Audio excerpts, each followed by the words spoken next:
అభివృద్ధి ప్రదాత ఇటు ఉమ్మడి ఆంధ్రప్రదేశ్లో ఉన్నప్పుడు కావచ్చు, ఇటు హైదరాబాద్ని కావచ్చు, అటు ఆంధ్రప్రదేశ్ని కావచ్చు, అభివృద్ధి పదంలో ముందుకు సాగాలని, పరిశ్రమలు రావాలని, యువతకి ఉద్యోగ అవకాశాలు పెరగాలని చెప్పి ఇవన్నీ ఉండాలంటే బాబు గారే రావాలనే ఉద్దేశంతో ఈరోజు చంద్రబాబు గారి నాయకత్వంలో, లోకేష్ బాబు గారి నాయకత్వంలో తెలుగుదేశం పార్టీలో చేరటం జరిగింది.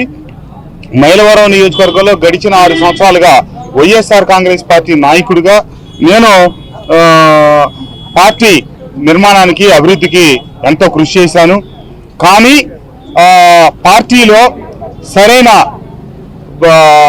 ప్రాధాన్యత క్రమం కానీ, నియోజకవర్గాన్ని అభివృద్ధి చేయడానికి తగిన నిధులు ముఖ్యమంత్రి జగన్మోహన్ రెడ్డి గారు కేటాయించినప్పటికీ నేను శాసనసభ్యుడిని అయిన తర్వాత 5 సంవత్సరాల పాటు మా నియోజకవర్గానికి కావాల్సినటువంటి రకరకాల అభివృద్ధి పనులకు వారికి నేను వినతి పత్రాలు ఇవ్వటం, ఆ వినతి పత్రాలు మొత్తం కూడా బుట్టదాకా అయ్యే పరిస్థితి తప్పితే ముఖ్యమంత్రి గారి కార్యాలయం నుంచి నేరుగా ముఖ్యమంత్రి గారి దగ్గర నుంచి ₹1 కూడా నాకు రాని విధిలేని పరిస్థితుల్లో నేను నియోజకవర్గ అభివృద్ధి కోసం నేను ఈరోజు నా తెలుగుదేశం పార్టీలో చేరటం జరిగింది. నేను లోకేష్ గారిని ఒకటి అడిగాను, బాబు నాకు నియోజకవర్గానికి అభివృద్ధికి నిధులు కావాలి, నేను నియోజకవర్గాన్ని అభివృద్ధి చేయడం కోసమే నేను ఈ నిర్ణయం తీసుకున్నానంటే, అన్నా తప్పకుండా మీకు మీ నియోజకవర్గాన్ని అభివృద్ధి చేసుకోవడానికి అన్ని రకాలుగా అండగా ఉంటామన్నారు. తప్పకుండా చంద్రబాబు నాయుడు గారి నాయకత్వంలో, లోకేష్ బాబు గారి నాయకత్వంలో ఆంధ్ర రాష్ట్ర పునర్నిర్మాణం కోసం, ఆంధ్ర రాష్ట్ర అభివృద్ధి కోసం ఈరోజు నేను తీసుకున్న ఈ నిర్ణయాన్ని నాతో పాటు కలిసి పనిచేసిన కార్యవర్గం అందరూ కూడా నాకు మద్దతు ఇస్తా ఉన్నారు. కానీ వాళ్ళందరికీ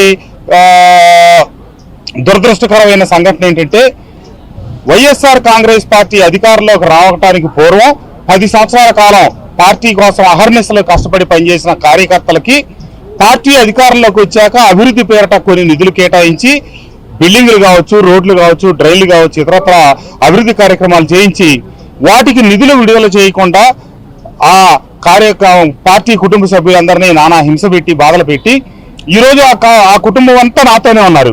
కానీ చివరి నిమిషంలో ఈ రోజున మేము ఇక్కడ ఉంటే గనక వచ్చే వారం రోజుల్లో బిల్లులు చెల్లిస్తాం, ఏవైతే వాళ్ళకి ప్రభుత్వం నుంచి బకాయిలు ఉన్నాయో అవన్నీ ఇస్తామని చెప్పి ఈరోజు నాతో పాటు రావాల్సిన నియోజకవర్గంలో మిగతా ఎంపీపీలు, జెడ్పీటీసీలు అందరిని ఆపారు.